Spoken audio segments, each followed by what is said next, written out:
안녕하십니까. 행복한 아침 이재용입니다. 안녕하세요. 장예인입니다. 네, 오늘은 금요일이고요. 날이 제법 또 오늘도 쌀쌀합니다. 이럴 때 건강 관리 더 신경을 쓰셔야 될 텐데 오늘 금요일 행복진료실에서 여러분의 건강 챙겨드리도록 하겠습니다. 네, 건강 관련 이야기 나누기 이전에 오늘 날씨 소식부터 전해드리겠습니다. 오늘 전국이 대체로 맑겠지만 동해안 지역을 중심으로는 오전부터 오후까지 대체로 흐리겠습니다. 또 일부 지역에 한해서는 우산이 필요하기도 하겠는데요. 강원 영동 남부와 경북 동해안에는 비가 조금 오는 곳이 있겠고 또 여전히 추운 날씨가 이어지면서 새벽부터 아침 사이 내륙을 중심으로는 서리가 내리거나 얼음이 얼기도 하겠습니다. 이어서 오늘 기온 살펴보시면요. 아침 기온 영하 1도에서 영상 12도, 한낮 기온 14도에서 20도에 그치겠습니다. 아침 기온 전국 대부분 지역 5도 이하로 뚝 떨어지면서 겨울 추위가 이어지는 만큼 옷차림 따뜻하게 하고 나가시기 바랍니다. 10월 30일 금요일 행복한 아침 지금 시작합니다.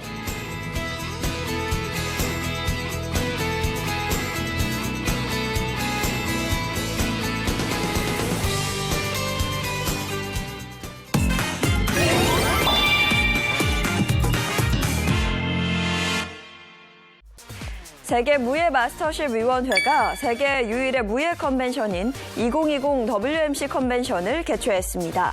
이 코로나19의 여파로 온라인과 오프라인으로 진행되는 이번 행사는 국내외 무예 관련 전문가들이 한자리에 모여 무예 산업 전반의 의견을 나누는 자리인데요. 오늘 열리는 학술대회에는 무예 스포츠학계 교수 등 전문가들이 참석해 태권도의 세계화, 전통무예 세계화를 주제로 의견을 나눌 예정입니다. 그리고 온라인으로 열리는 무예 산업페어에선 무예 산업관과 체험관, 이벤트관 등을 관람할 수 있으니까요. 관심 있으신 분들 참여해보시면 좋을 것 같습니다.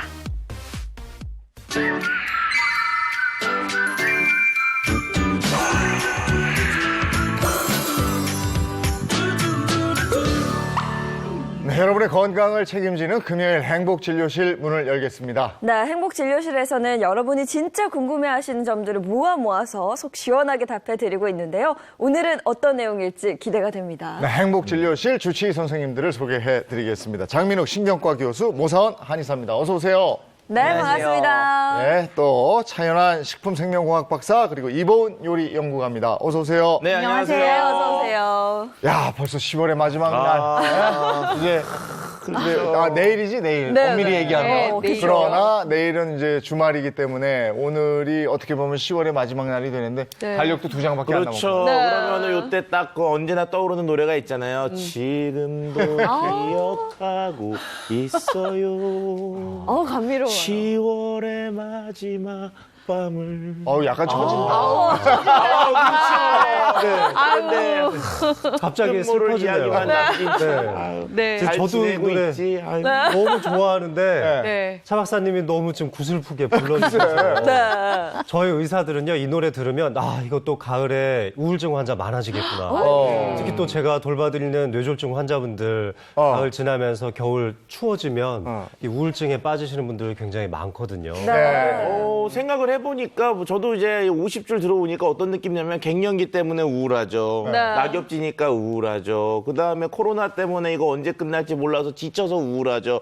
요즘요 가을 타는 것보다 진짜 이 가을 우울증 때문에 정말 슬퍼요. 맞아. 그러니까요. 근데 이럴 때 그런 노래 듣지 마세요. 그럼 더 우울해져요. 가을 때문에. 네. 그러니까 또 의사 선생님은 또 그 노래를 듣고도 직업병인 도져서 그 우울증 걱정하고 그러니까요. 환자 걱정하고 이러시는데 자 오늘 어떤 건강 얘기 나눌지 힌트 한번 보겠습니다. 자, 첫 번째 히트인데 너무 예쁘지 않아요? 네, 단풍 좋네요. 진짜 이번 주가 아마 단풍도 절정일 거예요. 그러니까요. 네. 단풍 구경도 가긴 가야 되는데. 근데 단풍하고 건강에 어떤 연관이 있는지 잘 모르겠어요. 일단 뭐 단풍 하면은 생각나는 게 이제 겨울로 넘어가는 요 중간이니까 환절기가 아닐까. 그렇죠. 환절기. 그러면 환절기 감기 조심하세요. 감기인가? 그렇지. 오, 감기. 감기일 수도 있을 것 같아요. 지금도 목이 좀 칼칼해서. 감기만 가지고 우리가 또 이 행복진료소를 열진 그러진 않았을 것 같고. 네. 자, 다음 힌트 보겠습니다. 오, 감기. 감기 맞네. 감기네. 콜록콜록하고 콧물도 나고. 이게 뭐 비염 아니면 뭐 감기 이런 쪽인 것 같은데. 그렇죠? 네, 그런 것 같은데 저렇게 쉬운 거는 안 주셨을 것 같은데. 아니, 봄에는 꽃가루 알레르기 있잖아요. 네. 뭐 단풍 알레르기 이런 얘기는 없죠. 없죠. 그건 못 들어본 것 같아요. 자, 그럼 기침을 왜 했을까? 네. 감기가 아니라면 감기, 비염, 글쎄 또 뭘까? 힌트 하나 더 주세요. 네, 세 번째 힌트는 조금 특별하게 준비를 해봤습니다. 시청자분께서 직접 보내주신 손편지를 제가 또 한번 네. 읽어보도록 할게요. 안녕하세요. 저는 서울에 사는 50대 중반의 행복한 아침 애청자입니다. 저는 몇 년 전에 크게 아픈 이후로 몸이 항상 피곤하고 무겁습니다. 1년 내내 감기를 달고 살다가 남들보다 염증도 잘 생기는 체질로 변하면서 몸도 마음도 곪아가는 기분입니다.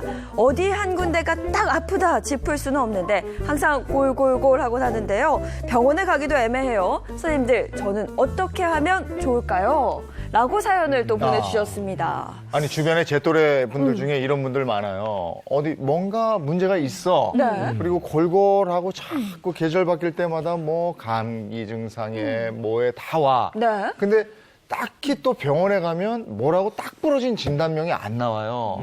그래서 걱정이고 이런 분들 많으세요. 네, 많죠. 실제로 큰 병을 한번 앓고 나서 네. 더욱더 문제가 되기도 하고요. 또 별일 아닌 것 같은데도 쉽게 피로하고 지치는 그런 현상들도 마찬가지죠. 바로 우리 몸에 이것에 문제가 생겼기 때문입니다. 이거 뭐 만성피로 이런 거 아닐까요? 몸이 계속 안 좋으니까. 만성피로 많아요. 그렇죠. 만성피로 같은데. 글쎄. 그렇죠. 만성피로도 결국은 이것 때문입니다. 아, 이것 때문에. 그렇습니다. 그래요? 그러면 이것이 뭔지 오늘 저희가 진료해 드릴 바로 이것 공개합니다. 네, 오늘의 주제는요. 병원에서 알려주지 않는 생활 속 면역 건강법입니다. 면역력이 답이었네요. 근데 이렇게 답을 보니까요, 이게 퍼즐이 딱딱 맞춰지는 게요. 간절기 또는 환절기 때 우리가 면역력이 약해지잖아요.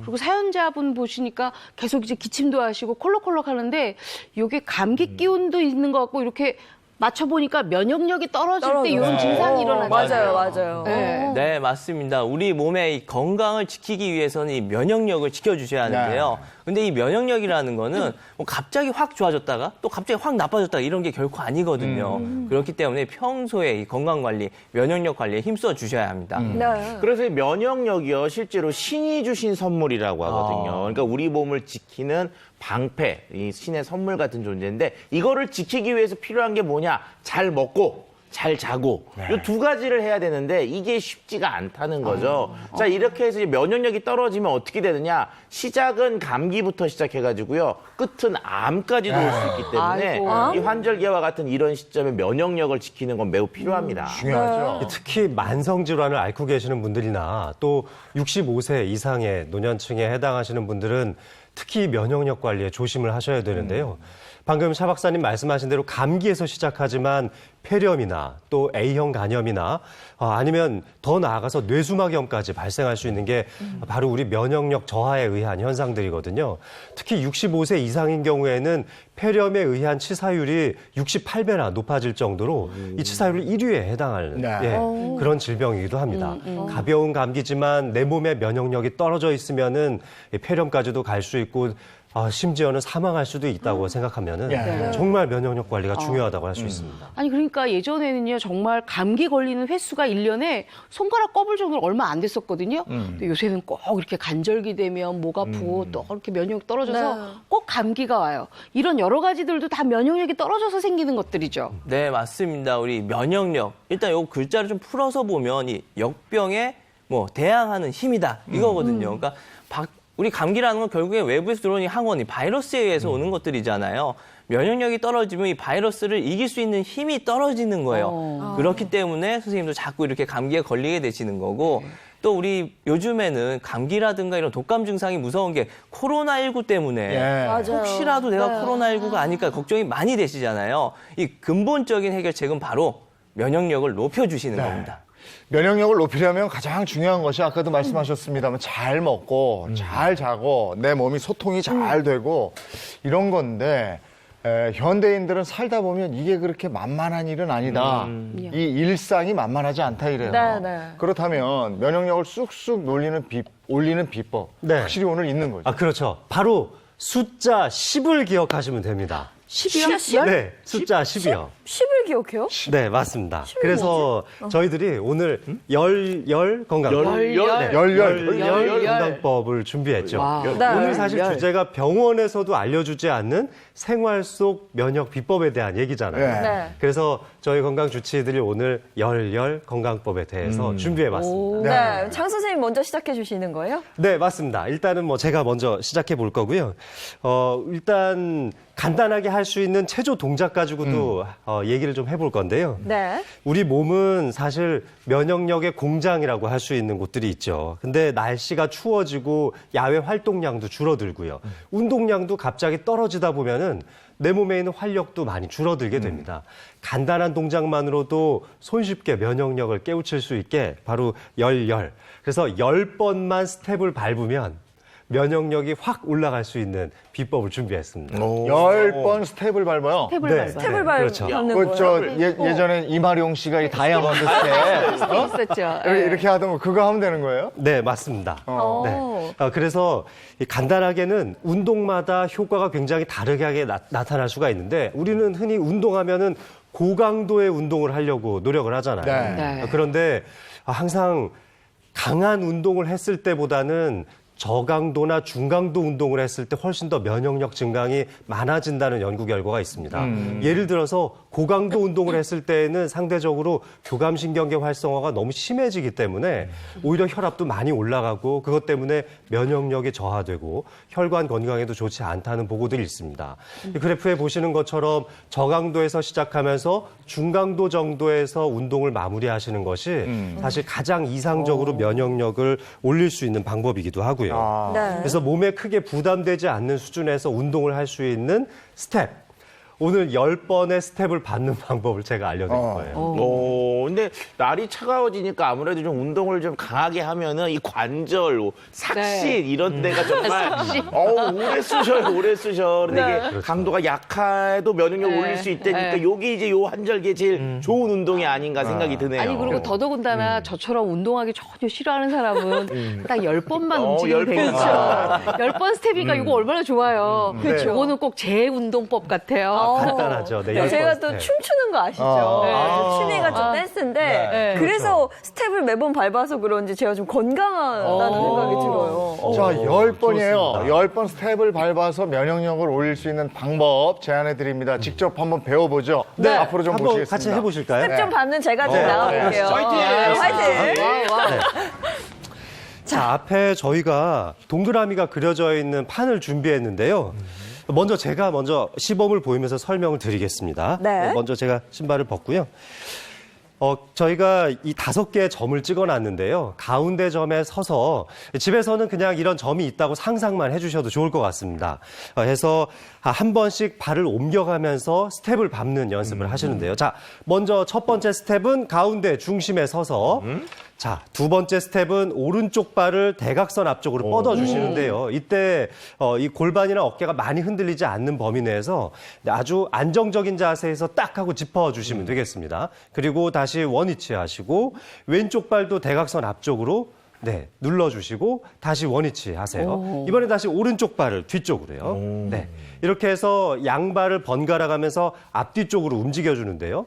자, 쉽게 얘기해서 오른발부터 오른발 앞에 다시 가운데 왼발 앞에 가운데 그리고 오른발 뒤에 다시 가운데 왼발 뒤쪽 이렇게 하면은 매우 간단해 보이지만 이거 또 리듬에 맞춰서 하면 굉장히 또 어려워지는데요. 네. 일단 장애인 아나운서도 한번 해보시겠어요? 자. 아주 간단한데요? 네. 오른발 그렇죠. 앞에. 맞아요. 네, 왼발 앞에. 다시 오른발 뒤에. 네. 그다음 왼발 뒤에. 그렇죠. 외우기 네. 쉽죠. 이렇게 하면 총 10번의 스텝을 밟게 되는데 네. 스텝 마무리에서는 간단하게 점프를 점프. 넣어주시면 되겠습니다. 오. 네. 그래서 팔도 가만히 있으면 심심하니까요. 네. 그래서 네, 팔을 양쪽으로 받쳐주면서 하나, 둘, 네, 이렇게 셋. 재밌다, 이거. 네. 네. 하고 점프. 5번의 점프를 하시는데 자, 한 번에 2번씩의 스텝이 생기니까 총 10번의 스텝이 생기는 거예요. 그래서 10번의 스텝으로 완성하는 열렬 건강법의 운동법 오늘.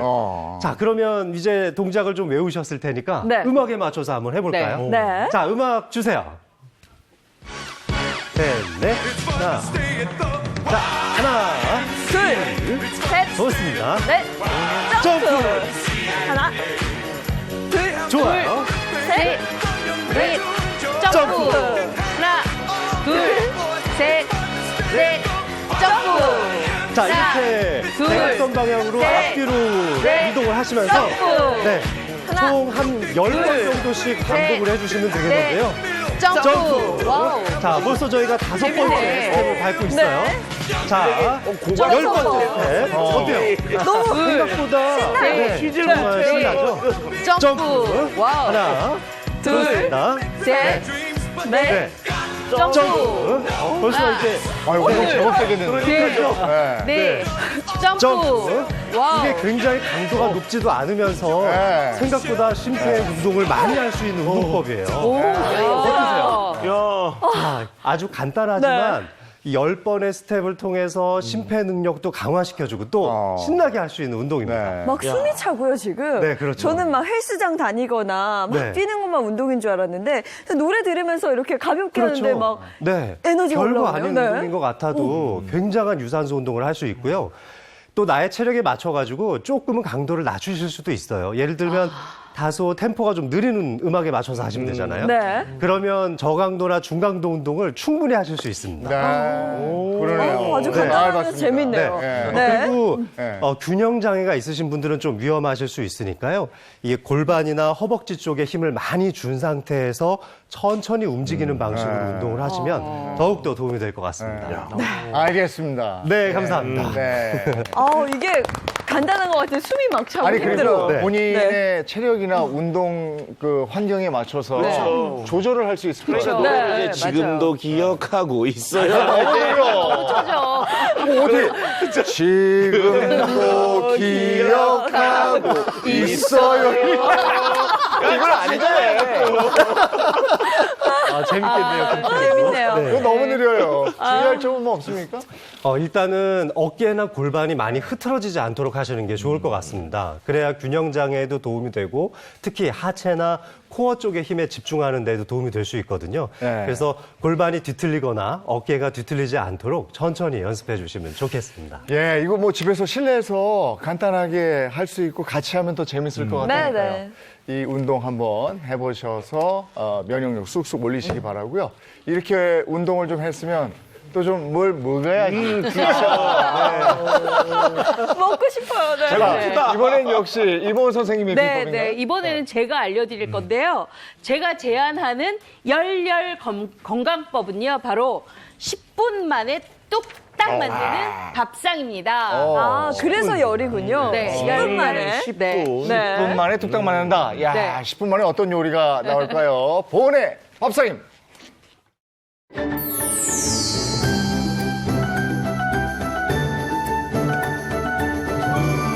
건강하게 먹을 수 있는 방법을 제가 알려드리려고 나왔거든요.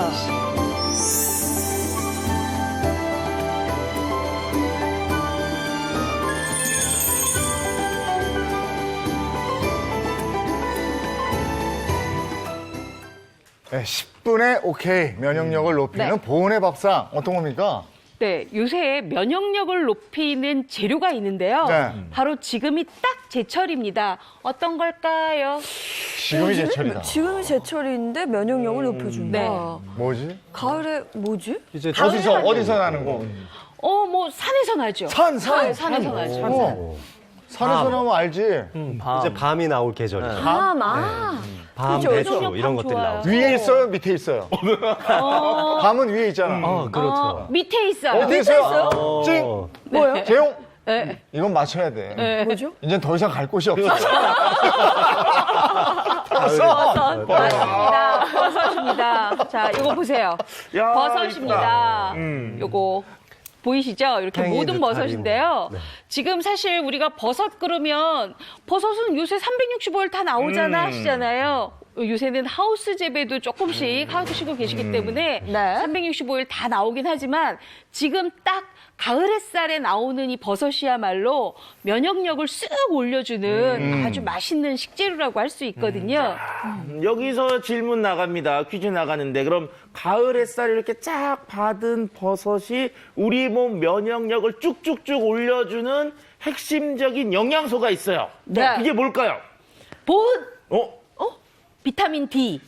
정답. 아, 나는 요 포자에 뭐가 이런 건 줄 알았고. 아니에요. 이게 이제 비타민 D가 신기하게 이 표고버섯 같은 경우도요. 네. 그냥 주는 것보다 햇살을 맞아서 네. 말리면 더 많이 늘어나거든요. 그래서 가을 햇살이 좋은 이 시기에 버섯 속에 비타민 D 함량이 높다고 할 수가 네. 있는데 이 비타민 D가 우리 몸의 면역력을 올리는 가장 핵심적인 영양소라고 할 수가 있습니다. 예. 네. 그러면 이 면역 쑥쑥 식재료인 버섯을 가지고 어떤 요리 해주실 거예요? 요새 약간 으슬으슬하잖아요. 네. 사실 오늘 아침에 나오는데 조금 꽤 쌀쌀하더라고요. 예, 예. 이렇게 쌀쌀할 때는 저희가 뜨끈뜨끈하게 먹어줘야 되는 메뉴가 하나 있는데요. 바로 버섯 들깨탕입니다. 좋지. 좋죠. 좋죠. 그래서 버섯 들깨탕을 제가 알려드리도록 자, 하겠습니다. 이 들깨가 실질적으로 우리가 들기름을 짤 정도로 그 속에 지방들이 좀 풍부하게 들어있는데 지방이 살찐다고 나빠하시지만 이 들깨 속의 지방은 불포화 지방산도 많고요. 또 열량을 좀 적당히 내주기 때문에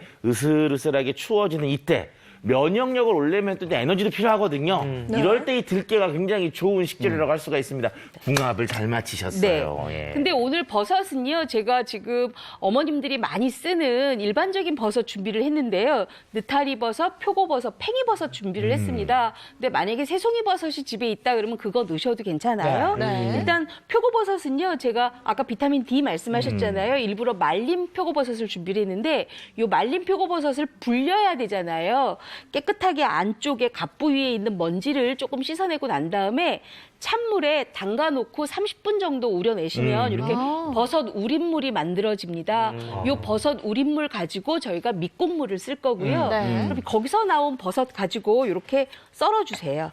저 네. 쓰신데 죄송한데 네. 좀 질문이 하나 있어요. 그러니까 네. 버섯 종류가 워낙 많다 보니까 네. 일반적으로 어떻게 전처리해야 되는지 각각 전처리법, 비법이 있는지 좀 궁금해하시는 네. 분들이 있으니까 하시다가 좀 소개해 주세요. 그럴게요. 지금 이 표고버섯 같은 경우에는 이렇게 밑둥 부분이 있잖아요. 근데 우리가 긴 것은 기둥이라 그러고 이렇게 약간 바닥에 잘라지는 것을 밑둥이라 그러는데요. 그 밑둥 잘라내고 이렇게 약간 기둥이 있는 쪽으로 해서 안쪽으로 해서 이렇게 썰어서 준비하시는데요. 대부분 우리가 기둥을 다 떼어내시거든요. 근데 버섯 기둥에도 영양소가 있으니까 그쵸. 떼어내지 마시고 밑둥 부분만 살짝 뗀 다음에 불려주시면 좋겠어요. 그래서 이렇게 채를 썰어서 준비를 하시고요. 그 다음에는 느타리 버섯을 준비를 했는데 느타리 버섯은 우리가 보통 이렇게 돼 있잖아요. 그래서 밑둥 부분만 또 잘라내고 그 다음에는 이렇게 좀 찢어주시는데 하나하나씩. 예, 이렇게 굵은 거는 좀 찢어서 요리를 하게 되면 조금 식감이 더 좋죠. 그래서 이렇게 좀 찢어서 준비를 해주시고요. 그 다음에는 많은 분들이 팽이버섯을 많이 쓰시기는 해요. 왜냐하면 팽이버섯이 다른 버섯보다 가격이 굉장히 저렴하기 때문에 그다음 팽이버섯에 영양이 또 굉장히 듬뿍 많이 들어있거든요. 얘는 어떻게 처리해야 근데 이 되는 거예요? 팽이버섯은 보통 어머님들이 이렇게 그냥 긴 거 가지고 이렇게 가닥가닥 떼어서만 넣으시거든요. 그렇게 되면 팽이버섯이 사실 살짝 질겨요. 그렇기 때문에 우리가 나중에 먹고 나서 굉장히 약간 치아에 낀다. 그래서 또 싫어하는 분들도 계시거든요. 이럴 경우에는 이렇게 잘게 숟가락 안쪽에 딱 안착이 되도록 이렇게 썰어주세요. 그러면 씹어서 삼키기가 좋거든요. 자, 이렇게 그래서 더 그냥 해가지고 이렇게 끼었구나 이유가. 자, 이렇게 준비를 해주시고 이제 버섯이 만들어졌으면 그 다음에는 준비할 게 있어요. 바로 요거예요. 요거 뭔지 아세요? 요거 우거지예요. 우거지. 요새 이제 쌀쌀한 날씨에 우거지 시래기들 많이들 어머님들 찾으시는데요. 저는 일부러 우거지를 준비를 했는데 이 우거지는 요거는 얼갈이 배추 우거지거든요. 요거 준비를 한 것을 이렇게 국에 들어갈 때는 요거 긴 거 그냥 쓰셔도 되지만 만약에 육개장이나 된장국이다 이런 경우에는 긴 거 그냥 쓰시고요.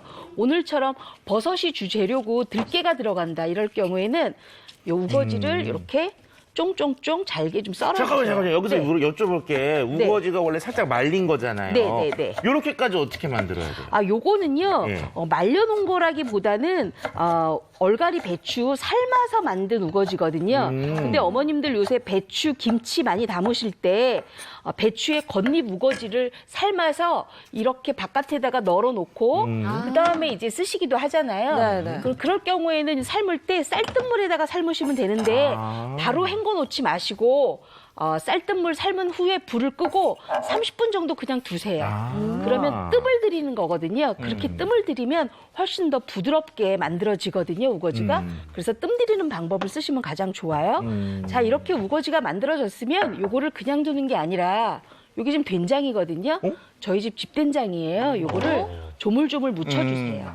이유는 밑간을 뭔가 먼저 된장을 하는 거예요. 넣는 이유가? 이 우거지를 그냥 버섯 들깨탕에다가 넣잖아요. 그러면 버섯과 우거지가 간이 안 배이고 따로 놀아요. 그래서 간이 쏙 잘 배이라고 우거지에는 이렇게 된장간을 해주세요. 또 우거지가 조금 간이 덜 들어가니까 세게 된장을 묻혀주는 거군요. 그렇죠. 자, 이렇게 이제 준비를 하시면 이제 다 됐어요. 제가 이제 만들기만 하면 되거든요.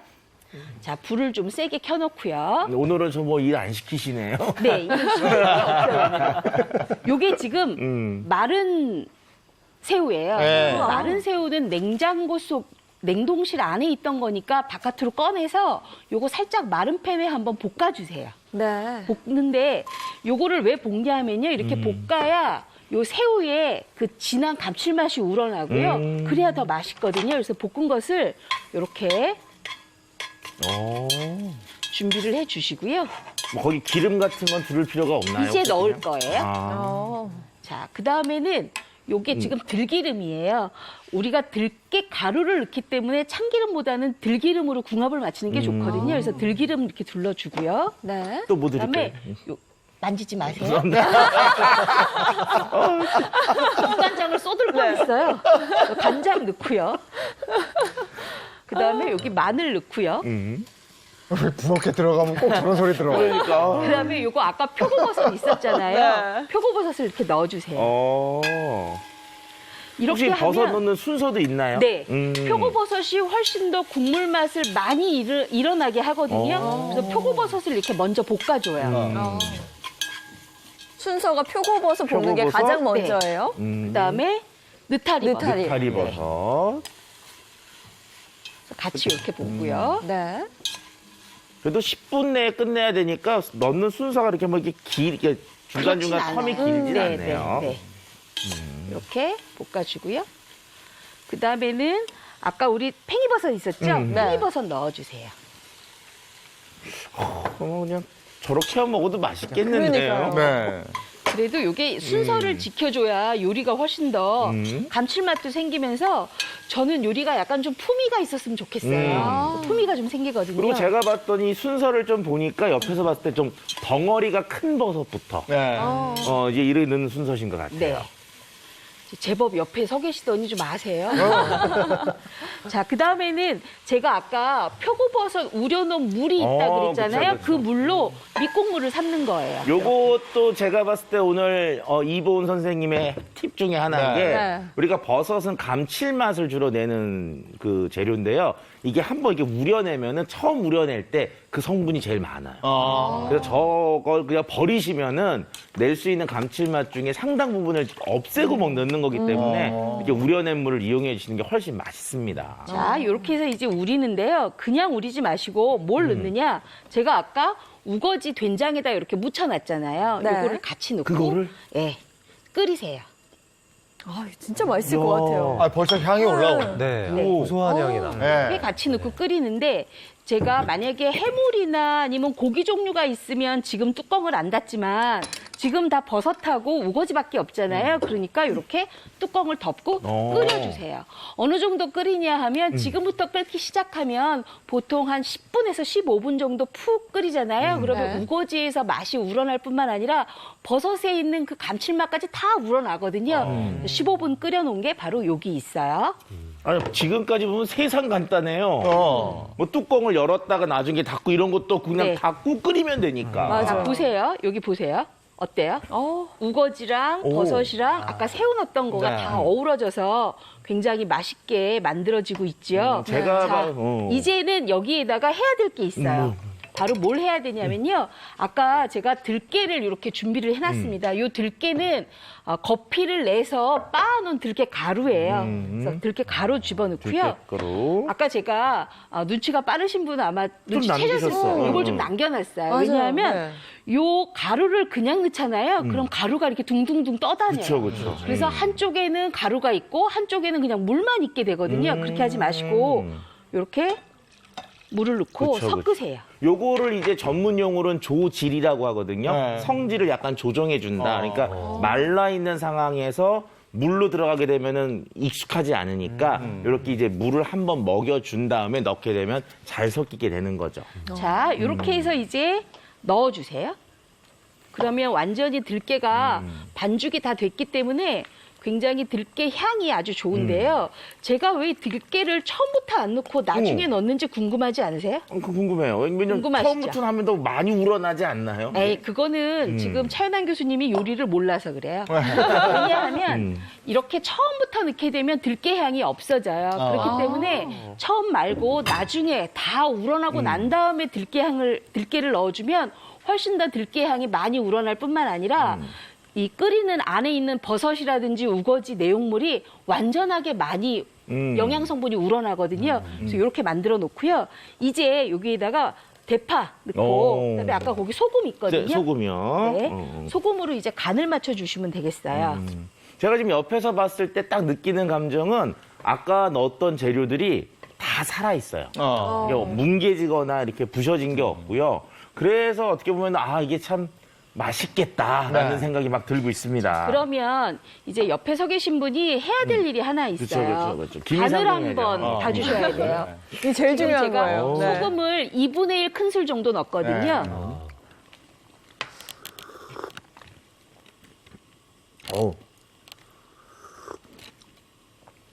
제가 봤을 때는요. 네. 한 그릇 먹으려면 적당해요. 아, 그래요?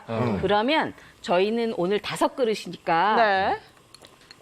조금 더 넣어요. 조금 더. 1 작은 술 정도만 더 넣을게요. 이러면 딱 맞을 것 같아요. 근데 이제 저도 이제 간을 할 때 보면 어떤 이제 그 실수들 하시냐면은 요만큼 딱 먹고 맛있다.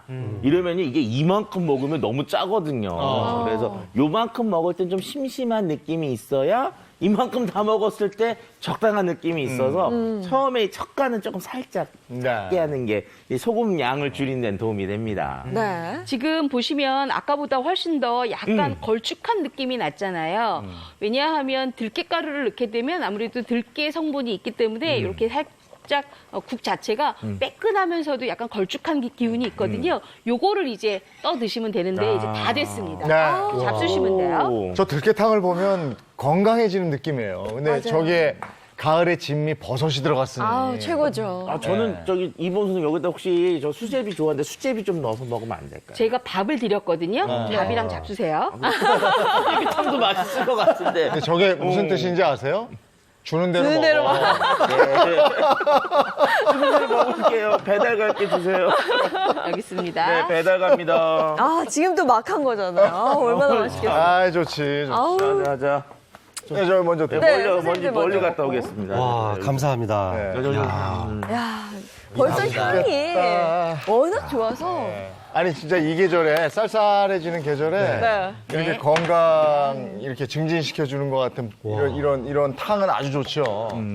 드디어. 자, 좋습니다. 아유, 아유, 좋습니다. 감사합니다. 아니, 아닌 게 아니고 진짜 이거 보니까 여기다 수제비 좀 넣으면 그렇죠. 저 혼난 말은 아니었어요. 그래도 먹어야죠. 야, 이게 참. 맛있다. 향도 좋고 이건 진짜 어떠세요? 가을날의 아침 보약으로 아주 좋죠. 이건 뭐 아침뿐이 아니고 아침, 점심, 저녁 다예요. 이거는 진짜 삼시세끼 다 먹어도 네. 속이 뜨끈해지면서 그쵸. 요즘 몸이 좀 쌀쌀했거든요, 춥고. 네. 최고인데요? 좋다. 와, 이거. 그런데다가 요새 사실 이제 날씨가 이렇게 스산할 때는요, 피부가 굉장히 건조해지잖아요. 이럴 때 들깨가루 있는 거 이렇게 메뉴를 같이 잡수시면 피부의 건조에도 또 도움이 되거든요. 찬바람 불면 또 건조해서 그렇죠. 막 네, 튀기도 하고 그렇습니다. 이런데 네. 너무 좋을 것 같고 이게 꽃새우 넣으셨잖아요. 네. 그 향이 싹 새우 향이 탁 올라오죠. 나오는 게 너무 좋네요. 들깨향이랑. 버섯 들깨탕 정말 일품인데요. 네, 진짜 전문점에서 먹는 야, 그런 요리를 10분 만에. 네. 야, 정말 10분 놀랐습니다. 만에. 10분 만에. 네. 정말 그리고 놀랐습니다. 제가 딱 봤을 때 오늘 이본 선생님 요리의 팁은 뭐냐면은 굳이 되게 하지 말자. 그러니까 우리가 들깨에 들어가면 왠지 뭔가 좀 걸쭉하고 뻑뻑한 느낌들 이런 거 좀 생각하시는데 굉장히 맞아. 맑아요 이게. 네, 그러면서 들깨향은 다 있기 때문에 요게 이제 오늘 요리의 핵심 팁이었다고 생각이 됩니다. 그러면 네. 이 계절에 이거 한번 만들어 드시고 싶은 분들을 위해서 레시피 공개해드리겠습니다. 10분 만에 뚝딱 만드는 면역밥상 버섯 들깨탕을 만들어 볼까요?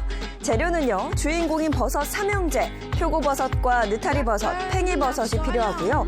우거지와 들깨가루 그리고 대파도 준비해 주세요. 국물 재료로는 마른 꽃새우와 표고버섯 물이 필요합니다. 우선 표고버섯, 느타리버섯, 팽이버섯을 손질해 주고요. 삶은 우거지를 쫑쫑 썰어 간이 배도록 된장에 묻혀줍니다. 냄비에 들기름을 두른 후 손질한 버섯과 마른 꽃새우, 다진 마늘을 넣고 잘 볶다가 표고버섯 물과 우거지를 넣고 충분히 끓여줍니다. 향이 날아가지 않게 마지막에 들깨가루를 넣고 소금 간을 하면 완성! 쌀쌀해진 날씨, 뜨끈한 버섯 들깨탕으로 면역력 꼭 지키세요. 야, 오늘이나 주말에 한번 해보세요. 정말 맛있네. 저는 하기로 마음 먹었습니다. 아니 근데 저희가 버섯을 처음에 손질하면서 씻었다고 하셨잖아요. 근데 또 어떤 분들은 버섯은 씻으면 뭐 효모가 제거돼서 씻으면 안 된다 이런 얘기 있던데요. 일단은 좀 제거되는 면이 있긴 있습니다. 왜냐면은 버섯이라고 하는 게 우리 과일처럼 껍질이 확실하게 딱 있는 게 아니기 때문에 이 물과 닿으면은 그 표면에 있는 것들이 좀 제거가 될 수가 있어서 아까 이보은 선생님 설명도 잘 들어보시면요. 가볍게 큰 것들을 제거하고 네. 그리고 이제 끓이셨다고 하거든요. 그래서 이게 뭐 물로 막 그냥 있는 대로 하면은 제거가 되니까 너무 과하게 물로 처음에 닦는 것보다는 살살 닦아주는 것이 더 좋습니다. 네. 아, 요즘같이 쌀쌀하고 이럴 때 집에 들어가서 이렇게 뜨끈한 탕 한 그릇 먹고 나면 이렇게 체온도 좀 올라가는 듯한 느낌이잖아요. 네네. 체온하고 면역력도 관계가 있는 거죠. 네, 관계가 있습니다. 우리 체온이 1도 올라가면 면역력이 엄청 강해진다. 라고들 알고 계시잖아요. 그렇기 때문에 또 한의원에 오시게 되면 저희가 이 혈자리에 뜸을 떠서 이렇게 이 온열요법들을 많이 사용을 하고 있기도 하죠. 그러니까 이제 뜸을 뜨는 게 솔직히 뜸 떠본 적이 별로 없어서 근데 그런 이유가 있었군요. 근데 감기가 요즘 아무래도 유행이고 제가 어저께 감기 하나를 먹고 잤는데 이게 좀 감기를 예방하는 면역력을 업시키는 혈자리 이런 거 있나요, 선생님? 네, 있습니다. 제가 준비를 해왔고요. 저의 면역력 높여주는 열혈 건강법. 면역력 높이는 혈자리를 하루에 10번, 10초간 자극하자입니다. 열 건강법 열. 12개 있습니다. 네. 사실은 3개예요. 세 개? 저는 3개입니다. 네. 하루에 10초간 10번, 10일 동안 하면은 이 감기 증상도 좀 완화를 시킬 수도 네. 있고 면역력도 높일 수 있다. 입니다. 증상별로. 네네, 증상별로요. 예. 특히나 이제 감기 걸리게 되면 어떤 사람들은 목 감기가 먼저 오기도 네. 하고 누구는 코 감기가 오고 어떤 사람은 기침만 심하게 하는 경우들이 있잖아요. 그래서 저는 오늘 이 증상별로 자극할 수 있는 혈자리들을 준비해왔어요. 아니 그러면은 뭐 콧물이 나면 여기를 띡 누르고 이 몸이 버튼이 있네. 어? 그러면 기침이 콜록콜록 나면 여기를 탁 누르고. 띡 누르고. 아니 그랬으면 좋겠어. 그러니까 네. 약도 안 그럴 먹어도 수 되고. 있도록 제가 준비를 좀 해왔거든요. 네. 그리고 또 우리 감기라는 게 우리 한의학에서는 우리 몸속에 있는 오장육부의 진액이 말라가면서 이 면역력이 떨어지게 된다라고 보고 있거든요.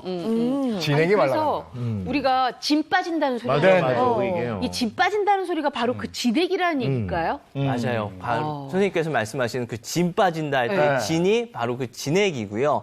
또 우리 감기약 먹었을 때 이런 경우들 있죠. 코감기약 딱 먹었을 때 몸이 확 마르는 느낌. 맞아요. 아, 네. 있어요. 이런 것들이 이제 맞아요. 감기약을 먹게 되면 이 면역력이 그러니까 감기약과 염증이 싸우게 되면서 몸이 확 말라가는데 요즘처럼 또 날씨까지 건조해져 버리면 안쪽에서 더 말라버릴 수가 있거든요. 그렇기 때문에 우리 또 진액을 좀 보충시키고 지킬 수 있는 혈자리가 되기도 합니다. 예. 그러면 요 혈자리를 지금 3개의 혈자리를 알려주신다는 건가요? 네네. 네네. 세 군데 군데의 혈자리 3개의 증상에 맞춰서 준비를 해왔습니다. 네. 네.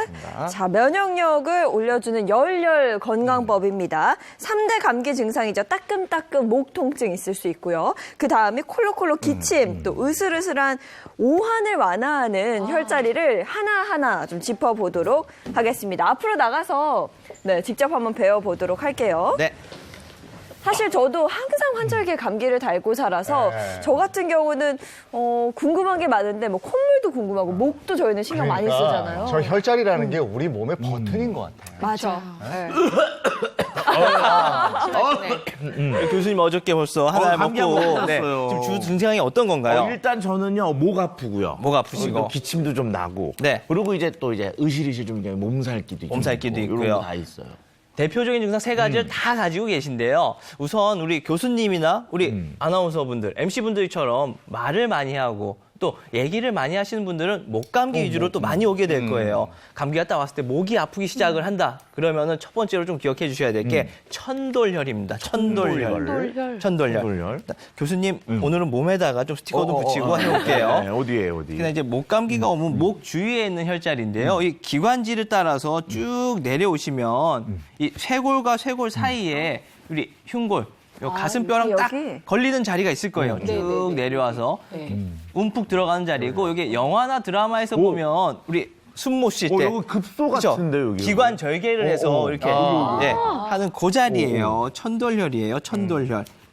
요 자리를 우리 교수님께서도 급소 같다라고 말씀을 하셨잖아요. 네. 그것처럼 이 자리는 세게 누르면 오히려 구역 반사가 나거나 기침이 더 심하게 날 수가 있어요. 그러니까 이 자리를 자극을 하시되 이렇게 누르는 게 아니고요. 좀 편한 손가락을 이용해서 살짝 대고 좀 이렇게 돌린다라.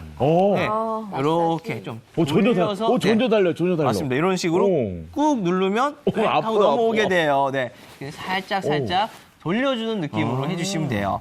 그냥 이 천돌혈은 우리 한의학에서 이쪽으로 좀 어떤 기운들, 오고 가는 기운들이 여기를 통해서 가기 때문에 기운이 소통하는 문이다라는 얘기를 하거든요. 그래서 천돌혈을 목감기, 따끔따끔 목감기가 있을 때는 사용을 해주시면 아주 좋습니다. 또 급 질문이요. 네. 그러면은 목이 안 좋으면 네네. 목을 이렇게 좀 따뜻하게 해줘도 도움이 되나요? 많이 도움이 되죠. 그래서 저희가 감기 예방을 위해서는 꼭 스카프를 하라고 하잖아요. 그것도 이쪽 천돌혈을 겨울철에 좀. 목도리 하고 다니는 게 중요하더라고요. 중요해요. 목이 따뜻해야 맞습니다. 돼요. 그 다음으로 이제 교수님 아까 기침을 많이 했잖아요.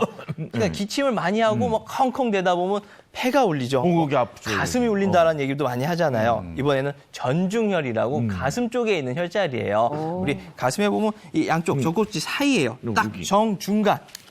정중간에 위치하는 혈자리고요. 이 자리는 특히나 이제 폐렴이 의심이 되고 좀 뭔가 가슴이 많이 울린다, 기침을 너무 심하게 할 때는 이 자리를 이렇게 자극을 해주시면 좋은데요. 흔히들 또 이 자리, 아까 전에 여기도 이제 열 내면 좋지 않냐, 따뜻하게 하면 좋지 않냐 말씀을 하셨는데 그렇다고 해서 여기까지도 또 뜨겁게 하실 필요는 없습니다. 아, 여긴요? 네, 오히려 이 자리는 너무 뜨겁게 하다 보면은 이쪽에 염증이 더 심해질 수도 있고요. 그렇기 때문에 열을 가하는 자극보다도 그냥 이렇게 손가락을 이용해서 본인 손가락을 이용해서 많이 하루에 이렇게 10번. 근데 저 자리가 또 스트레스 받으면 이렇게 꾹 누르면 아픈 자리인 것 같아요. 맞아요. 우리 네. 사실 이 자리는 화병에 제일 많이 사용하는 자리이기도 하거든요. 근데 이 자리를 똑같이 화병에도 똑같이 적용이 됩니다. 하루에 10초간 10번씩만 해주시면 돼요.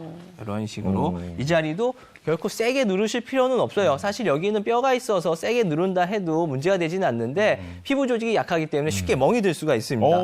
그러니까 이 자리도 살살살살 해주시는 게 좋습니다. 이렇게. 지금 제가 이제 이 모사 선생님이 만져주시는데 어떤 느낌이냐면은 우리 애기들이 이렇게 막 어쩔 줄 몰라가지고 이렇게 살살 만지는 그 정도 느낌밖에 안 돼요. 전혀 네. 뭐 누른다는 느낌 별로 없어요. 네, 그 세게 누르셔도 될 것 같아요.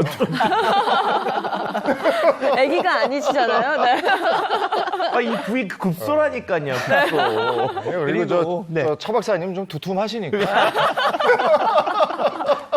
그리고 마지막으로 우리 감기 걸렸을 때 몸살. 가장 그렇죠. 가장 두렵고 할 때 오한 들 때잖아요. 오한 들고 많이 추울 때는 요즘 좀 뒤로 한번 뒤로 도나요? 쭉 돌아주시겠어요? 요 대추혈이라고 합니다. 대추혈. 요거는 이제 제가 이렇게 좀 뒤집기가 그런데 그냥 고개를 쭉 펴주시고 살짝 앞으로만 이 상태에서 완전히 숙여보세요. 누구나 보면 목 뒤에 가장 윤기가 제일 가장 튀어나와 있는 곳이 있을 거예요. 있어요. 네. 정추뼈 제일 튀어나온 곳, 그 자리, 그 정중앙이 바로 대추혈이에요. 대추혈. 아까 이제 교수님께서 혹시 목을 따뜻하게 해주면 좋지 않냐 말씀하셨잖아요. 사실 그게 이 대추혈을 따뜻하게 해주기 위함이거든요. 앞에 천돌혈 이쪽보다도 우리는 대추혈에서 모든 기가 한번 모였다가 퍼지기 때문에 여기만 따뜻하게 해주면 보일러의 원리입니다. 이 자리만 따뜻하면 온몸이 네. 따뜻해질 수 있다라고 얘기를 하고 여겼기 때문에 이 자리를 항상 좀 따뜻하게 해줬고 이 자리도 교수님 손을 이용해서 뒤로 한번 해보시겠어요? 이렇게 자기 닿는 손가락 아무거나 편한 걸 이용해서 이렇게 튀어나온 돌려주시면 돼요. 돌려요. 여기가 그거 아닌가? 네가 왜 거기서 나? 딱 그 위치에 보니까. 뒷목잡는 위치. 네, 맞아요. 맞습니다. 이 아, 자리를 여기? 똑같이 이렇게 좀 돌려주신다고 그러면 하루에 10초간 10번씩만 해준다고 그러면 10일 후에 감기 증상도 많이 완화를 시킬 수가 있겠고요. 그리고 면역력도 많이 높일 수가 있습니다. 그리고 저 자리가 아이들 이제 목욕하고 밖에 나왔을 때 드라이어 가지고 이렇게 머리 말릴 때요. 네. 요 자리를 이렇게 좀 집중적으로 따뜻하게 해주면 네. 아이들 감기 덜 걸린다고. 맞아요, 맞습니다. 예, 어. 드라이기를 이용해서도 많이 네. 해주시면 도움이 됩니다. 그래서 감기를 잡을 수 있는 면역력을 올리는 혈자리 3가지를 또 네. 이렇게 알아봤습니다. 아, 잘 봤습니다. 오. 네. 네, 감사합니다. 네. 네. 근데 제가 보면서 신기했던 게 감기랑 관련된 혈자리 중에 2개가 목에 있거든요. 그렇죠. 그만큼 목이 굉장히 중요하다는 얘기예요. 네, 감기하면 정말 목을 잘 감싸줘야 될 것 같은 생각이 들죠. 왜 그러냐면 우리 뇌로 가는 혈류의 전체의 80%가 양쪽 경동맥을 통해서 지나가게 되는데요. 이게 생각보다 바깥쪽에 위치를 해 있죠. 피부와 굉장히 가까운 동맥 중에 하나입니다. 이 목이 차가우면 전신이 다 차갑게 느껴지는 것도 이 머리로 가는 전체적인 혈류의 온도가 좀 낮아질 수 있기 때문이고요. 뇌로 가는 피는 뇌의 무게가 우리 몸 전체 무게의 2%밖에 안 되지만 혈류량을 20%나 담당할 정도로 굉장히 피가 많이 가요. 네. 근데 그 중에 많은 부분이 바로 이 경동맥을 통해서 올라가니까 스카프도 둘러주시고 따뜻하게 해주시는 게 좋죠. 네, 알겠습니다. 요 한겨울에 추울 때 정말 목도리만 잘해도요. 체온을 훨씬 더 상승시키는 효과가 있더라고요. 네, 네. 예. 자, 이번에는 차 박사님이 준비하셨죠? 그렇죠. 이쯤에서 제가 또 나와야 되겠죠. 자, 면역력을 올리는 이 4번째 비법은 바로 뭐냐면요. 잘 먹는 것 중에 하나가 있습니다. 이제 코로나19 때문에 뭐 또 독감 뭐 이런 것들 때문에 이제 면역력을 올리는 다양한 것들에 대한 먹거리에 대한 또는 뭐 보충제에 대한 얘기들을 많이 하시는데요. 오늘은 특별히 제가 자동차에 갖고 다니면서 시간 나고 몸이 좀 이상할 때 이렇게 꼬박꼬박 챙겨 먹는 거 요거를 좀 알려드리려고 합니다. 그럼 이게 진짜겠네. 그렇죠. 진짜긴 한데요. 아까 아침에도 대기실에서 혼자만 먹고 하더라고요. 그럼 안 되지. 도대체 뭘 먹는 거예요? 그걸 또 어떻게 얼른 먹었는데 그걸 또 어떻게 돌려가지고 자, 제가 꽁꽁 아침마다 챙겨 먹는 거 준비를 해왔는데요. 자, 한번 앞에 이렇게 있으니까 한번 보도록 하시죠. 네. 이게 이게 뭐지? 뭐 육포인가? 필름 그죠? 필름 같은 건데? 이거 먹는 게 아닌 것 같은데요, 이거는? 계피향인가? 살짝 향도 나기도 살짝 하고. 계피향도 있죠. 먹어요? 네. 그냥 먹어요? 그렇죠. 자, 그냥 드셔도 상관없습니다. 네. 뭔지 알겠다. 딱 먹자마자 알겠죠. 이거 먹어봤거든. 예. 자, 지금 드신 게 바로 뭐냐면요. 그린 프로폴리스입니다. 근데 그린 프로폴리스는 또 처음 들어요. 글쎄, 그냥 그냥 프로폴리스는 프로폴리스는. 많이 들어봤는데 정확히 이게 뭔지 모르겠어요. 그렇죠. 일단 그 프로폴리스부터 설명을 드리면은요. 우리가 면역력 얘기를 하는데 벌집도 면역력을 좀 올려야 되거든요. 네. 왜냐하면은 벌집이 여러 가지 세균이나 바이러스의 공격을 받을 수가 있고요. 그렇게 되면 벌들이 병이 들고 죽게 됩니다. 그래서 벌들이 벌집을 잘 지키기 위해서 벌집에 발라놓는 물질, 그게 바로 프로폴리스고 이게 어떻게 보면 벌집을 지키는 가장 핵심적인 성분이라고 할 수가 그러니까 이게 있습니다. 벌집의 보호막이네요. 그렇죠. 그렇군요. 보호막으로 싸놓는데 그걸 이용한다 이거구나. 예, 이게 하는 역할이 뭐냐면 일단 항균, 항바이러스, 그리고 이제 산화작용 이런 것들을 하는데요. 오래전부터 이것에 대한 효능들을 인정하고 사용이 됐는데 이집트 시대 미라 있잖아요. 미라. 네네. 미라. 그 미라를 만들 때 미라가 처음에 썩으면 안 된단 말이에요. 네. 그래서 그때 이 벌집에 있는 프로폴리스를 미라의 천연 방부제로 사용했다라고 할 수 정도로 이 방부 효과, 특히 이제 균에 대한 억제력이 매우 강한 성분 중에 하나입니다. 미라뿐만 아니라 살아있는 사람들한테서도 이 프로폴리스를 사용했다는 기록이 있는데요. 네. 18세기에는 프랑스에서 전쟁 중에 다친 병사들에게 또 상처 치유를 위해서 이 프로폴리스를 사용했다는 그런 문헌도 있고요. 그리고 2차 세계대전에서는 이 러시아에서 이 프로폴리스를 병사들에게 또 상처 치유 목적으로 사용해서 러시안 페니실린이다. 이렇게 불리기도 했고요. 네. 그리고 프로폴리스를 치료에 사용한 사람이 한 명 더 있었는데요. 네. 바로 히포크라테스입니다. 히포크라테스. 네. 그렇죠. 예. 알죠. 우리는 일반적으로 테스형 이름은 소크라테스. 테스형, 네. 근데 의사 선생님들은 테스형 이름은 히포크라테스형. 그렇죠. 맞아요. 네. 그렇죠. 히포크라테스 하면요. 음악의 아버지 바흐가 있듯이 네. 저희 의학의 아버지 히포크라테스라고 하죠. 그런데 이분도 상처나 궤양이 있을 때 치료에 프로폴리스를 사용하라고 권유한 적이 있습니다. 그것도 또 문헌에 남아 있고요. 그 정도로 강력한 항염 성분이 들어있다고 할 수 있습니다. 네, 우리 한의학에서도 우리 벌집을 통째로 삶아서 먹는 탕약이 있거든요. 이게 알고 보니까 요즘에 바로 이 프로폴리스인 거죠. 그러니까 직접 예전부터 이걸 써왔군요. 자, 그래서 이렇게 프로폴리스가 항염이나 항균, 항산화 작용이 풍부한 건 이제 알았는데 도대체 그 속에 어떤 성분들이 있는지 이런 걸 좀 이제 분석을 해봤더니 그 속에 성분이 한 300여 종이 있었던 것을 확인할 수 있었습니다. 그 중에 120여 종이 바로 이 플라보노이드계 성분들이 들어있는 것을 확인할 수 있었습니다. 플라보노이드. 예, 이 플라보노이드라고 하는 게 이제 항염이나 항균, 항산화 작용을 하는데요. 이런 것들을 꾸준히 우리가 먹어주면은 우리 몸 속에 있는 활성산소들을 좀 없애주고요. 그 다음에 노화 방지에도 도움을 주고요. 1차적으로 항염이나 항균 효과는 당연히 있다고 할 수가 있는 겁니다. 근데 저는 질문이 하나 있는데요. 제가 프로폴리스를 먹고 있거든요. 네. 아침마다. 근데 제가 먹는 프로폴리스하고 지금 여기 갖고 오신 요 그린 프로폴리스하고 이게 좀 다른 건가요? 일단은 프로폴리스라고 하는 것 중에 그린 프로폴리스가 들어가는데 네. 이게 뭐냐 하면 프로폴리스보다 살짝 좀 차이가 있는 아주 작은 업그레이드 버전? 이렇게 보시면 되겠습니다. 자, 실질적으로 그 프로폴리스 안에는요, 200여 개가 넘는 다양한 성분들이 들어있다고 말씀을 드렸잖아요. 네. 근데 이 그린 프로폴리스는요, 이 성분들과 더불어서 그 아르테필린 C라고 하는 성분이 포함되어 있습니다. 이건 좀 생소한데요? 아르테필린 C? 저 아르테필린 C는요, 그린 프로폴리스에만 들어있는 면역 성분인데요. 네. 우리 몸에서 면역을 담당하는 백혈구.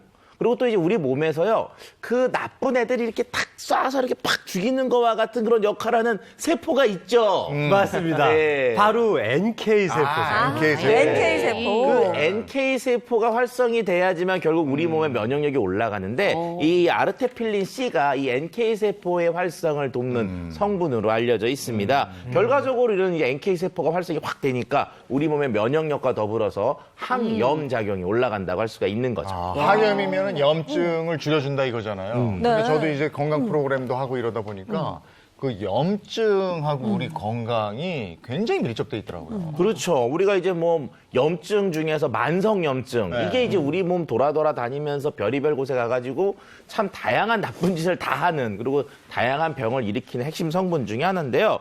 자, 이런 만성 염증이 우리 몸에서 나쁜 것은 이게 돌아다니면서 다른 것도 아니고 우리 몸을 지키는 면역력을 자꾸 떨어뜨리는 효과를 보이기 때문에 이 만성 염증을 없애는 게 결과적으로 우리 몸을 지키는 방법이라고 할 수가 있는 거죠. 만성 염증이 면역력까지 관계가 있다는 거예요. 네, 맞습니다. 이 만성 염증이 몸속에 있는 면역 세포까지도 염증을 일으키게 만드는데요.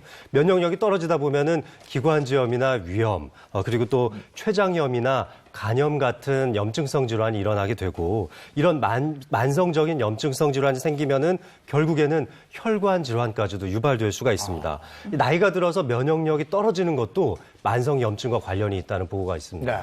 그리고 모든 이런 만성 붙는 애들 있잖아요. 만성 염증도 문제지만 사람이 지속적으로 아프면 분명히 적극적인 치료를 하실 거예요. 네. 근데 아프다가 꼭 괜찮는 기간이 있거든요. 그러다 보니까 자꾸 방치를 하게 돼요. 네. 근데 이 만성염증 방치를 하시면 안 되는 게 잘못하게 길게 방치를 하다 보면 생명까지도 위험할 수가 있습니다. 모 선생님 왜 이렇게 아침부터 겁을 주세요. 생명까지. 저는 염증이 사실 뭐 피부에 여드름 나면 안에 염증 차 있다고 하고 다쳤을 때 염증 날 수 있다 이 정도만 생각했는데 굉장히 심각할 수 있다는 거네요. 그렇죠. 그렇게 다쳤을 때 생기는 염증을 급성염증이라고 하고요.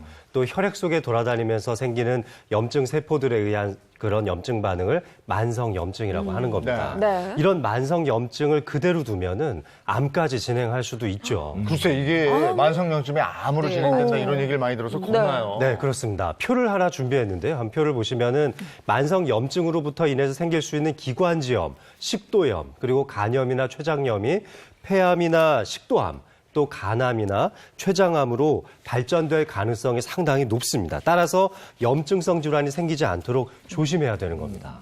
그런데 아까 말씀해 주신 아르테필린 C라는 성분이 이게 있다는 거죠? 그렇죠. 네. 네네. 이 그린 프로폴리스 안에 이 아르테필린 C라는 성분이 있는데 이게 실제 항암 효과가 있다라는 연구가 네. 있습니다. 우리 몸속에서 매일매일 누구나 한 5,000개 정도의 암세포가 생기고 있다는 건 알고 계시죠? 야, 그거 5천 개나 5,000개요? 생겨요? 네. 그래요? 맞아요. 한 10,000개 이하, 5,000개 정도라고 그래요? 얘기를 하게 되는데요. 우리가 누구나 생기지만 사실 다 암에 걸리는 건 아니잖아요. 네. 그 이유가 뭔지 혹시 아세요? 그게 바로 면역력, 뭐 항염 뭐 정답이죠. 이런 거라. 면역력. 네. 맞아요. 오늘 계속 얘기했던 네. 바로 이 면역력 덕분인데요. 그 중에서도 아까 잠깐 얘기가 나왔던 이 NK 세포 덕분입니다. 근데 이 아르테필린 C가 이 NK 세포를 활성화시켜주기 때문에 항암 효과가 있다고 볼 수가 있습니다. 그리고 또 실제로 유방암에 걸린 쥐에게 이 프로폴리스가 섞인 사료를 투여했더니 유방암의 이 억제율이 30%나 됐다고 하는 네. 연구 결과가 있었고요. 또 프로폴리스 추출물이 이 상피성 난소암의 세포 증식을 억제한다는 연구 결과도 있었습니다. 아니 근데 이렇게 저희가 연구했다는 그 말만 들으면 그냥 그런가 보다 그러지 별로 이렇게 이해가 되거나 와닿지는 않아요. 그렇죠. 네. 저희 같은 전문가들이야 뭐 논문 결과가 있다 그러면 딱딱 네. 느낌이 오지만 일반 분들은 이렇게 참 어렵거든요. 그래서 맞아요. 제가 눈으로 확 볼 수 있는 이 프로폴리스의 항산화 효과, 그린 프로폴리스의 항산화 효과의 차이를 볼 수 있는 사진을 좀 준비했는데 네. 한번 같이 보도록 하시죠. 자, 사진을 보면은요, 좀 두 개가 특이하게 생겼죠? 네. 예, 저게 지금 뭐 같으세요, 이원 선생님? 저거는 금방 구입한 싱싱한 양상추하고 냉장고에 오래 있는 양상추하고 그런 것 같은데요. 그쵸. 자, 네. 그런데 앞에 있는 두 사진은요, 둘 다 냉장고에서 똑같이 10일간 보관한 양상추입니다. 와, 그래요? 자, 그런데 어머. 차이가 생겼잖아요. 네. 하나는 네, 신선하고. 하나는 너무 시들고 하나는 너무 멀쩡한데요. 그러네. 자, 그 차이가 바로 뭐냐면요. 신선한 쪽은요, 바로 그 프로폴리스를 바른 양상추예요. 프로폴리스를 바르니까 얘네들이 항산화 작용에 의해서 저렇게 갈색으로 변하는 거를 막아주는 그 효과를 눈으로 확 볼 수가 있습니다. 그러니까 그린 프로폴리스를 발라두기만 했는데 지금 화면을 보시는 것처럼 이렇게 큰 차이가 생긴 거예요. 야. 아니 근데 요새 그린 프로폴리스의 종류가 굉장히 많잖아요. 근데 도대체 어떤 걸 사야 되는지 잘 모를 때가 있어요. 어떻게 먹어야 굉장히 잘 먹었다고 할까요? 그렇죠. 잘 골라야 잘 먹는 건데 네. 어떤 걸 골라야 되는지를 제가 판넬로 잠깐 준비를 해봤습니다. 네, 첫 번째 바로 보시면 수용성을 선택하라. 네. 수용성. 자, 우리 그린 프로폴리스가 약간의 수용성보다는 지용성의 특성을 갖고 있고요. 지용성은 이제 물에 녹지 않는 특성입니다. 근데 사람의 몸이 70% 이상 물로 되어 있고요. 혈액이 특히 또 물로 되어 있기 때문에 지용성보다는 수용성일 때 사람 몸속에 흡수가 잘 되고 이용이 잘 되거든요. 그래서 이왕이면은 수용성의 형태의 그린 프로폴리스를 선택하는 것이 더 도움이 됩니다. 영상을 잠깐 준비를 했는데요. 자, 우리 체온과 비슷한 물에 한쪽은 수용성 그린 프로폴리스를 넣고요. 다른 쪽은 불용성 그린 프로폴리스를 넣습니다. 그리고 나서 이렇게 좀 저어봤어요. 네. 그랬더니 지용성은 수용성은 이렇게 싹 다 녹아서 네. 퍼진 데 비해서 지용성은 저렇게 밑으로 다 뚝 아니, 눈으로 떨어져가지고 보기에도 확 차이가 나네요. 있잖아요. 네. 자, 저런 것들이 뭐냐 하면 수용성이 그만큼 우리 몸속에 확산도 잘 되고 흡수도 잘 되고 그만큼 우리 몸속에서 빨리 이용된다는 것을 보여주는 그런 화면이라고 볼 수가 있습니다. 그래서 네. 수용성 프로폴리스를 선택하라. 네, 이게 첫 번째 똑똑하게 먹는 방법이었고요. 두 번째는 10초 이상 입에 머금고 있어라. 여기서도 네. 10이나 열이 그렇죠. 나와요. 오늘 네. 이제 열렬 코너인데, 자, 이 그 프로폴리스도 역시 입에 머물고요. 10초 정도 이렇게 좀 가만히 계시면서 얘들이 좀 체온에 의해서 알아 좀 따뜻하게 좀 녹을 수 있게 또는 뭐 이렇게 약간 그 온기를 받을 수 있게 10초 정도 머물고 있는 게 더 도움이 됩니다. 그래야지만 이제 입속에 있는 것들도 입에 있는 충치균 같은 경우도 프로폴리스에 죽거든요. 그래서 네. 어떻게 보면 충치도 예방하는 또 효과도 볼 수 있기 때문에 일석이조라고 할 수가 있죠. 예. 근데 요거는 입에 머물 수밖에 없어. 그렇죠. 필름형이라서. 그렇죠? 아까 하나 먹었는데 더 먹어도 돼요? 예. 섭취 시 주의할 사항은 뭐예요? 이게 몇 개까지 먹어도 돼요? 네, 그린 프로폴리스 안에 있는 이 플라보노이드 성분을 많이 섭취를 하게 되면 우리 설사나 이 복통을 일으킬 수 있으니까요. 하루에 한 티스푼 정도, 한 티스푼이면 5g 정도가 됩니다. 한 티스푼 정도가 하루 적정량이 되겠고요. 특이 체질이 있거나 알레르기이신 분들은 전문의와 반드시 상의를 하고 나서 섭취를 하시는 게 좋습니다. 네. 근데 이건 뭐예요? 이건 뭘 준 거지? 그냥 같이 마시라고? 요거는 그냥 프로폴리스 같은데요. 차로 이제 먹을 수 있는 겁니다. 이렇게 녹여서 네, 먹어요? 네. 그렇죠. 녹여서 먹고 나서 헹구실 수 있도록 네. 네, 차를 함께 준비한 것 같습니다. 그리고 프로폴리스 좋다고 막 너무 섭취해서는 또 안 될 것 같아. 네, 네. 그죠? 이게 좀 자극이 있으니까. 네. 예. 네. 적정량을 섭취하시고 이러면 이번 겨울에도 면역력 쑥쑥 높여서 건강한 생활을 유지하실 수가 있습니다. 오늘 도움 말씀 고맙습니다. 고맙습니다. 고맙습니다.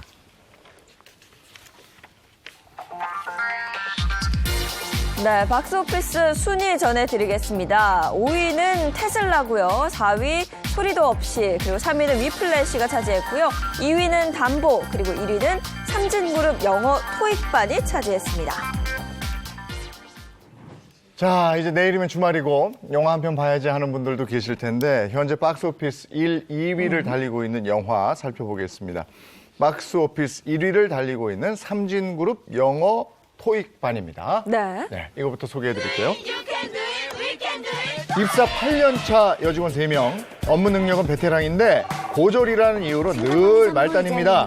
회사 토익반을 같이 듣게 된 세 친구가 힘을 합쳐서 비리를 파헤친다는 이야기입니다. 네, 이어서 현재 박스오피스 순위 2위를 달리고 있는 영화 담보는요. 인정사정 없는 사채업자 두 사람이 떼인 돈을 받으러 갔다가 9살 아이를 담보로 맡아 키우면서 벌어지는 이야기를 담고 있습니다. 예상치 못한 인연으로 얽히게 된 사람들이 진짜 가족으로 거듭나는 따뜻한 과정을 그려냈습니다. 이번 주말에 가족이나 뭐 또 애인이나 이 신혼부부 마찬가지로 네. 같이 이렇게 영화 한 편 방역 준수하시고 네. 보시면 좋을 것 같습니다. 자, 여기까지 하겠습니다. 야, 오늘 지나고 이제 내일 모레 월요일에 다시 뵈면 11월에 뵙는 거예요. 그러네요. 시간이 정말 빠릅니다. 10월 마무리 잘 하시고요. 저희는 다음 주 월요일 아침 8시 11월에 돌아오도록 하겠습니다. 행복한 아침, 행복한 하루, 그리고 행복한 주말 보내십시오. 고맙습니다. 고맙습니다.